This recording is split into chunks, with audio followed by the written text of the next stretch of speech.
കട്ടാശ്ശേരി Joseph Yesudas അഥവാ KJ Yesudas, മലയാളികളുടെ സ്വന്തം ഗാനഗന്ധർവൻ.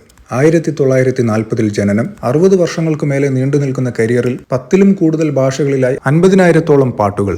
1961 ജാതിഭേദം മതദ്വേഷം എന്ന ശ്രീനാരായണ ഗുരുവിന്റെ വരികൾ ആലപിച്ചുകൊണ്ട് തുടങ്ങിയ പ്രൊഫഷണൽ കരിയർ. അവിടുന്ന് അങ്ങോട്ട് ബാബുരാജ്, ദക്ഷിണാമൂർത്തി സ്വാമികൾ, Salil Chowdhury, Devarajan master, Raveendran master, Johnson master, Shyam, Jerry Amaldev, അങ്ങനെ നിരവധി പ്രഗത്ഭരോടൊത്ത് മലയാളികൾ മറക്കാത്ത എണ്ണമറ്റ പാട്ടുകൾ. 8 നാഷണൽ അവാർഡുകൾ, വിവിധ സംസ്ഥാനങ്ങളിൽ നിന്നായി 36 സ്റ്റേറ്റ് അവാർഡുകൾ. 1975 ആദ്യത്തെ പത്മ പുരസ്കാരം, 2002 പത്മഭൂഷൺ, 2017 പത്മവിഭൂഷൺ. ഒരു സാധാരണ കേൾവിക്കാരൻ എന്ന നിലക്ക് ഇദ്ദേഹം പാടിയ ഏറ്റവും പ്രിയപ്പെട്ട മലയാളം സോങ് ഏതെന്ന ചോദ്യത്തിന് പെട്ടെന്നൊരു ഉത്തരം നൽകുക എളുപ്പമല്ല.